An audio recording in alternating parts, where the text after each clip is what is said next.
ನನಗೆ ನೀನು ಅಂದರೆ ತುಂಬ ಪ್ರೀತಿ. ನೀನೊಪ್ಪ ಹುಡುಗಿನ ಖಂಡಿತ ಅವ್ನು ಮದುವೆ ಆಗ್ತಾನೆ. ನಿನ್ನ ಮಗ ಆರಾಧನಾ ಗೀರಾಧನಲ್ಲೆಲ್ಲ ಮರ್ತು ಒಪ್ಕೋಬೇಕು. ಆಯ್ತು ಅಮ್ಮು, ನೀನು ಹೇಳೋದು ಸರಿಯಾಗೇ ಇದೆ.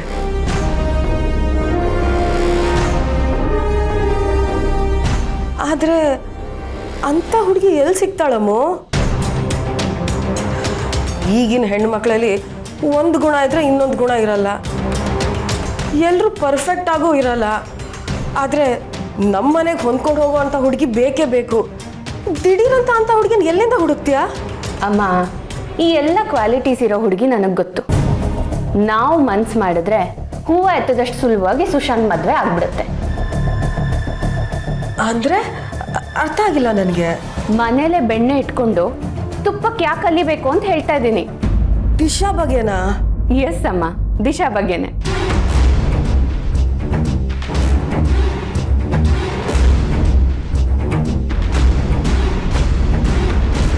ಎಷ್ಟೇ ಆದರೂ ದಿಶಾನು ಸುಶಾಂತ ಜಪ ಮಾಡ್ತಾನೆ ಇರ್ತಾಳೆ.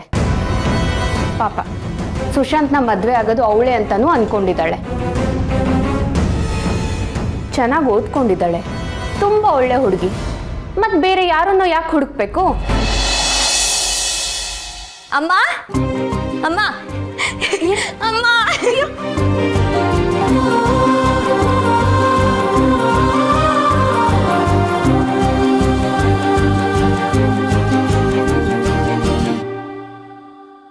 ಏನಾಯ್ತು ಅಮ್ಮ? ಹೋದ್ ಕೆಲಸ ಆಯ್ತು, ನನಗೆ ಇನ್ನೊಂದು ಪ್ರಾಜೆಕ್ಟ್ ಸಿಕ್ತು. ನನಗೆ ಗೊತ್ತಿತ್ತು ಕಣೆ, ನನ್ನ ಮಗಳ ಕೈ ಹಾಕಿದ ಕೆಲಸ ಯಾವತ್ತೂ ಆಗದೆ ಇರಲ್ಲ ಅಂತ. ಅಂತೂ ಆಫೀಸ್ ಶುರು ಆದ ತಕ್ಷಣ ನಿನಗೆ ಕೆಲಸ ಬಂತಲ್ಲ, ಅದೇ ಖುಷಿ. ಆಂಟಿ, ಇದು ನಿಮ್ಮ ಮಗಳು ಕೆಪಾಸಿಟಿ. ನಮ್ಮ ಹತ್ರ ಪಾಶ್ ಆಗಿರೋ ಆಫೀಸ್ ಇಲ್ಲ, 10 ಪ್ರಾಜೆಕ್ಟ್ ಕೈಯಲ್ಲಿಲ್ಲ. ಹಿಂದೆ ಮಾಡ್ಬೇಕಾಗಿದ್ ಮದ್ವೆ ನಿತ್ತೋಯ್ತು ಅಂತ ಯಾರೋ ಆಡ್ಕೋತಿದ್ರು.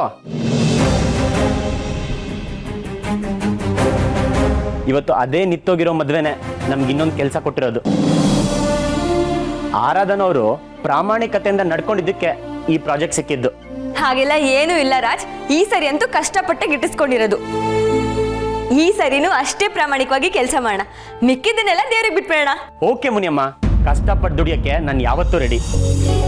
ಅಮ್ಮ, ಚಿಕ್ಕಮಂಗ್ಳೂರ್ ಹತ್ರ ಒಂದು ಹಳ್ಳಿಲಿ ನಡೆಯೋ ಮದ್ವೆ ಇದು. ಚಿಕ್ಕಮಂಗ್ಳೂರಾ? ಅಲ್ಲಿಗೆ ಹೋಗಿ ಲೊಕೇಶನ್ ನೋಡ್ಕೊಂಡು ಬರ್ಬೇಕಮ್ಮ. ನಾವು ನಾಳೆನೇ ಹೊರಡ್ಬೇಕು. ಆಗ್ಲಿ ಕಡೆ, ನಾನು ಈಗಲೇ ದೇವ್ರಿಗೆ ತುಪ್ಪದ ದೀಪ ಹಚ್ಚಿ ಬರ್ತೀನಿ. ಹಚ್ಚು ಹಚ್ಚು, ಊರು ಸುತ್ತಕ್ಕೆ ಇದೊಂದು ನೆಪ.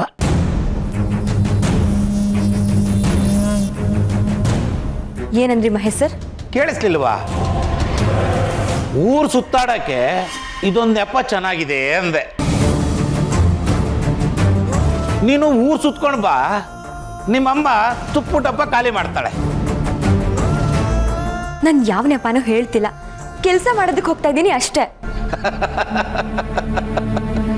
ಕೆಲಸ ನನಗೆ ಗೊತ್ತಿಲ್ವಾ? ನಮ್ಮ ಮನೆ ಕಳ್ಳಬೇಕು ಯಾವ ಕೆಲಸ ಮಾಡುತ್ತೆ ಅಂತ. ಏನ್ರಿ ಮಾತಾಡ್ತಿದ್ದೀರಾ? ಹ್ಞೂ ರೇವತಿ, ಈಗ 1-2 ದಿನದಿಂದ ಒಂದು ಕಡ್ಡಿನೂ ಆ ಕಡೆಯಿಂದ ಈ ಕಡೆಗೆ ಎತ್ತಿಡಕ್ಕೆ ಆಸಕ್ತಿ ಇರಲಿಲ್ಲ. ಅಂಥದ್ರಲ್ಲಿ ಗುಡ್ಡನೇ ಕಡ್ದು ದಾರಿ ಮಾಡ್ತೀನಿ ಅಂತ ಹೊರಟಿದೆ. ಅದೇನೋಪ್ಪ, ಅದೆಲ್ಲಿಂದ ಬಂತೋ ಇಷ್ಟೊಂದು ಉತ್ಸಾಹ?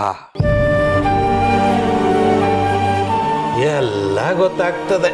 ಮಹೇಶ್ ಸರ್, ಯಾಕೆ ಹೀಗೆ ಚುಚ್ಚು ಮಾತಾಡ್ತಿದ್ದೀರಾ? ರೀ ಮುನಿಯಮ್ಮ, ಕೊಚ್ಚೆಗೆ ಯಾಕ್ರಿ ಕಲ್ಲೆಸಿತೀರಾ? ಅದು ನಮ್ಮ ಮುಖಕ್ಕೆ ಸಿಡಿಯತ್ತೆ. ಹೋಗಿ ನಿಮ್ಮ ಕೆಲಸ ನೋಡ್ಕೊಳ್ಳಿ.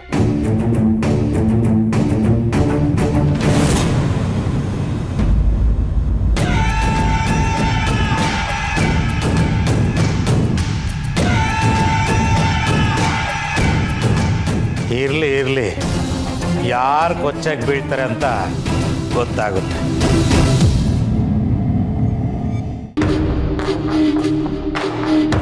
ದಿಶಾ, ನಿನಗೆ ಈಗ ಕನ್ಫರ್ಮ್ ಆಗಿರ್ಬೇಕಲ್ವಾ ನಾನು ನಿನ್ನ ಸುಶಾಂತ್ ಮದುವೆ ಮಾಡಿಸ್ತೀನಿ ಅಂತ?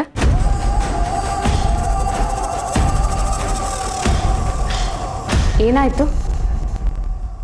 ನನಗೀಗ ಅನುಮಾನ ಜಾಸ್ತಿ ಆಗ್ತಿದೆ. ಯಾವುದ್ರ ಬಗ್ಗೆ? ನನ್ನ ಸುಶಾಂತ್ ಮದುವೆ ಬಗ್ಗೆ. ಲೂಸಾ ನಿನಗೆ? ಸುಶಾಂತ್ಗೆ ಮದುವೆ ಮಾಡಿ ಅಂತ ನಮ್ಮ ಅಮ್ಮನ ತಲೆಯಲ್ಲಿ ಹುಳ ಬಿಟ್ಟಿದ್ದೀನಿ. ಅವನಿಗೆ ತಕ್ಕ ಹುಡುಗಿ ನೀನೇ ಅಂತ ಕನ್ವಿನ್ಸು ಮಾಡಿದ್ದೀನಿ. ಇಷ್ಟೆಲ್ಲ ಮಾಡಿದ್ರೂ ಸಮಾಧಾನ ಇಲ್ವಾ ನಿಂಗೆ? ಅದು ಹಾಗಲ್ಲ ಅಮ್ಮು, ನೀನೇ ನೋಡಿದೆ ತಾನೆ. ಸಾವಿತ್ರಿ ಅತ್ತೆ ನನ್ನ ಹೆಸರು ತಗೊಂಡ ತಕ್ಷಣ ಏನೂ ರಿಯಾಕ್ಟೇ ಮಾಡಲಿಲ್ಲ. ಹಾಗಿದ್ರೆ ಇದರ ಅರ್ಥ ಏನು? ನಾನು ಸುಶಾಂತ್ನ ಮದುವೆ ಆಗೋದು ಇಷ್ಟ ಇಲ್ವಾ ಅವ್ರಿಗೆ?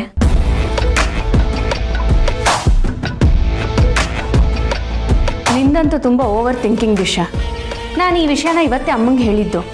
ಆಗಲೇ ಓಕೆ ಅಂದ್ಬಿಡ್ಬೇಕಾ? ನೀನು ಈ ವಿಷಯನ ಇವತ್ತು ಮಾತಾಡಿರ್ಬೋದು, ಆದರೆ ನಾನು ಬಂದ ದಿನದಿಂದ ಹೇಳ್ತಾನೆ ಇದ್ದೀನಿ. ನಾನು ಮದುವೆ ಆಗಿ ಹಾಯಾಗಿರೋಕೆ ಬಂದಿದ್ದೀನಿ. ನಾನು ಮದುವೆ ಆದರೆ ಸುಶಾಂತ್ನೇ ಅಂತ. ಅತ್ತೆಗೆ ಈ ವಿಷಯ ಎಲ್ಲ ಗೊತ್ತಲ್ವಾ? ಆದರೂ ಮದುವೆ ವಿಷಯ ಅಂತ ಬಂದಾಗ ಅವ್ರು ಇದೇ ಥರ ರಿಯಾಕ್ಟ್ ಮಾಡ್ತಿದ್ದಾರೆ.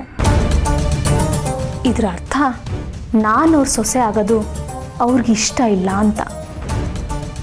ಓ ಗಾಡ್, ಹೇಗೆ ನಿನಗೆ ಅರ್ಥ ಮಾಡಿಸೋದು? ಇದನ್ನೇ ಹೇಳಿದ್ದು, ನಮ್ಮ ಅಮ್ಮನ ಮನ್ಸು ಗೆಲ್ಲಬೇಕು ನೀನು ಅಂತ.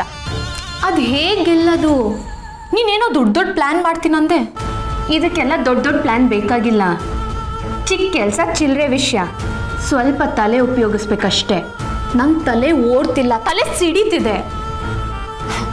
ನೀನೇನೋ ಮಾಡ್ತೀಯ ಅನ್ಕೊಂಡೆ, ಆದರೆ ನೀನು ಸ್ಟಾಪ್ ಇಟ್ ದಿಶಾ. ನಾನೇನೋ ಏನು ಪ್ರಯತ್ನ ಮಾಡ್ತಿಲ್ಲ ಅನ್ನೋ ಥರ ಮಾತಾಡ್ಬೇಡ. ಯಾಕೆ ಯಾಕೆ ನೋಡ್ತಿದ್ದೀರಾ? ತಗೊಳ್ಳಿ. ನನ್ನ ಮನಸ್ಸಿನ ಮಾತೇನಾದರೂ ನಿಮಗೆ ಕೇಳಿಸ್ತಾ ರಾಜ್? ಯಾಕೆ? ಸಿಕ್ಕಾಪಟ್ಟೆ ಹಸಿವಾಗಿತ್ತು. ಹಸಿವು ತಡಿಲಿ ಅಂತ ನೀರು ಕುಡ್ದಿದ್ದೆ. ನೀವು ನೋಡಿದ್ರೆ ಊಟನೇ ತಂದ್ಬಿಟ್ಟಿದ್ದೀರಾ. ನಮಗೆ ಗೊತ್ತಲ್ವೇನ್ರಿ ನಾವು ಊಟ ಮಾಡಿಲ್ಲ ಅಂತ. ತಗೊಳ್ಳಿ. ನೀವು ಬನ್ನಿ, ಒಟ್ಟಿಗೆ ಊಟ ಮಾಡೋಣ. ಇಲ್ಲ, ನಾನು ಕಾರಲ್ಲಿ ಊಟ ಮಾಡ್ತೀನಿ. ಅಯ್ಯೋ, ಅಲ್ಲಿ ನೀವು ಇಲ್ಲಿ ನಾನು ಒಂಟಿ ಪಿಶಾಚಿಗಳ ಥರ ಯಾಕೆ ಊಟ ಮಾಡಬೇಕು? ನೀವು ನನ್ನ ಜೊತೆ ಕುತ್ಕೊಂಡು ಊಟ ಮಾಡಿ ಆಮೇಲೆ ಹೋಗಿ. ಅಯ್ಯೋ ಬನ್ನಿ ರಾಜ್, ಬನ್ನಿ.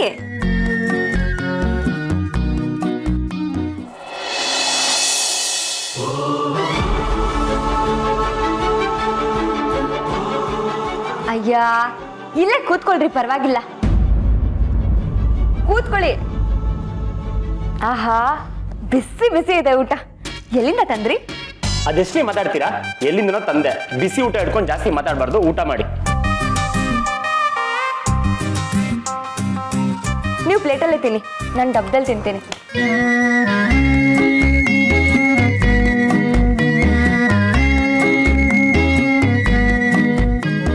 ಆಕ್ಚುಲಿ ಏನು ಗೊತ್ತಾ, ನಮ್ಮ ಹೊಟ್ಟೆ ಬಗ್ಗೆ ತಲೆ ಕೆಡಿಸ್ಕೊಳ್ಳೋದು ನಮ್ಮ ಅಮ್ಮಂದಿರು ಮಾತ್ರ. ನಮ್ಗೆ ಹಸುವಾಗಿದ್ರು, ಯಾರಿಗೆ ಗೊತ್ತಾಗಿಲ್ಲ ಅಂದ್ರು, ನಾವು ಹೇಳ್ಕೊಳ್ಳಿಲ್ಲ ಅಂದ್ರು ನಮ್ಮ ಅಮ್ಮಂದಿರಿಗೆ ಗೊತ್ತಾಗ್ಬಿಡುತ್ತೆ. ಆದರೆ ನನಗೆ ಹಸುವಾಗಿದ್ದು ನಿಮಗೆ ಗೊತ್ತಾಯ್ತಾ ರಾಜ್?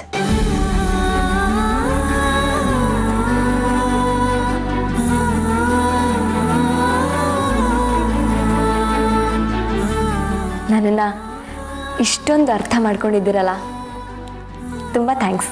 ಬರೀ ಥ್ಯಾಂಕ್ಸ್ ಹೊಟ್ಟೆ ತುಂಬಿಸ್ತಿರಲ್ರಿ ನೀವು. ಏನೇನು ಹೇಳ್ಬೇಕು? ರೈ, ನಿಧಾನ ರೀ, ನಿಧಾನಕ್ಕೆ ತಿನ್ನಿ. ತೊಳಿ ಹಾನ.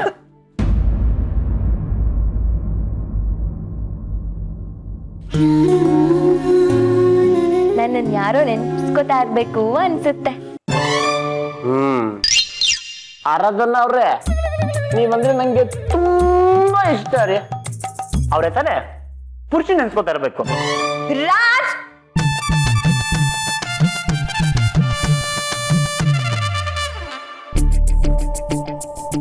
ರಾಜ್ ಏನ್ ಗೊತ್ತಾ, ಇವತ್ತು ಈ ಊರಲ್ಲಿ ಉಳ್ಕೋಬೇಕಲ್ಲ ಅಂತ ತುಂಬಾ ಟೆನ್ಷನ್ ಆಗ್ಬಿಟ್ಟಿತ್ತು. ಆದ್ರೆ ಈಗ ಒಂಥರ ಖುಷಿ ಆಗ್ತದೆ. ಖುಷಿ ಯಾಕಪ್ಪ? ಯಾಕೋ ಗೊತ್ತಿಲ್ಲ, ಗೊತ್ತಿಲ್ದೇ ಇರೋ ಊರಲ್ಲಿ ನೀವು ನಾನು ಇಬ್ರೆ. ಇಲ್ಲಿ ಎಲ್ಲೋ ರೂಮ್ ಮಾಡಿದ್ದೀವಿ. ನಾನು ರೂಮಲ್ಲಿ, ನೀವು ಕಾರಲ್ಲಿ. ಹೀಗೆ ಜೊತೆಯಾಗಿ ಊಟ ಮಾಡ್ತಿರೋದು ಒಂಥರ ಚೆನ್ನಾಗಿದೆ. ಒಂಥರ ಚೆನ್ನಾಗಿದೆ ಅಂತ. ಆಚೆ ಚಳಿ ಇದೆ ಗೊತ್ತಾ? ನಿಮ್ಗೇನು ಆರಾಮಾಗಿ ರಾಣಿ ತರ ಒಳಗಡೆ ಮಲ್ಕೋತೀರಾ. ನಿಮ್ದು ಒಳ್ಳೆ ಕತೆ ಆಯ್ತಲ್ಲ. ನಾನು ನಿಮ್ಗೆ ಹೇಳ್ದೆ ತಾನೆ, ನೀವು ಇಲ್ಲ ಮಲ್ಕೊಳ್ಳಿ, ನಾನು ಕೆಳಗೆ ಮಲ್ಕೋತೀನಿ ಅಂತ. ಬೇಡ ಬೇಡ ಬೇಡ ಅಂತ ಪೋಸ್ಟ್ ಕೊಟ್ರಿ. ಈಗ ನನ್ನ ಮೇಲೆ ಗುಬೆ ಕೂರಿಸ್ತೀರಾ? ರೀ, ಸುಮ್ಮನೆ ತಮಾಷೆ ಮಾಡಿದೆ ರೀ. ಪರವಾಗಿಲ್ಲ, ನೀವು ಊಟ ಮಾಡಿ, ನಾನು ಆರಾಮಾಗಿ ಆಚೆ ಮಲ್ಕೋತೀನಿ.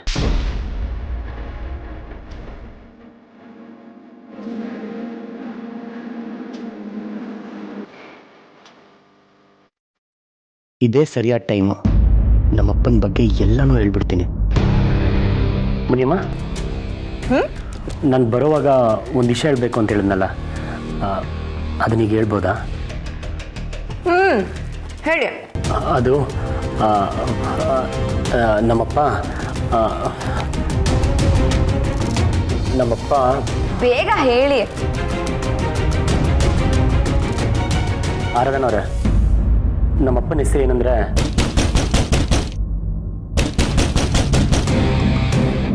ಯಾರೋ ಬಂದ್ರು ಅನ್ಸುತ್ತೆ. ನೀರು ಇನ್ನೊಂದು ಬಾಟ್ಲು ಕಳಿಸಿ ಅಂತ ಹೇಳಿದ್ದೆ. ಮೋಸ್ಟ್ಲಿ ಅವ್ರು ಇರಬೇಕು. ಇರಿ, ನಾನು ನೋಡ್ತೀನಿ.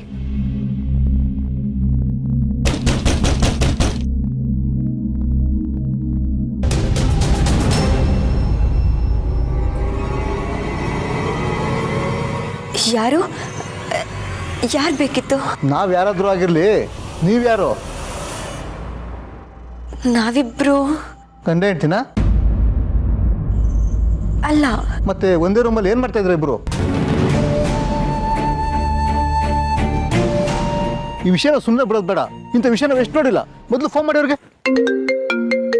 ಸುಶಾಂತ್ ಯಾಕೆ ಇಷ್ಟೊತ್ತಲ್ಲಿ ಫೋನ್ ಮಾಡ್ತಿದ್ದಾನೆ?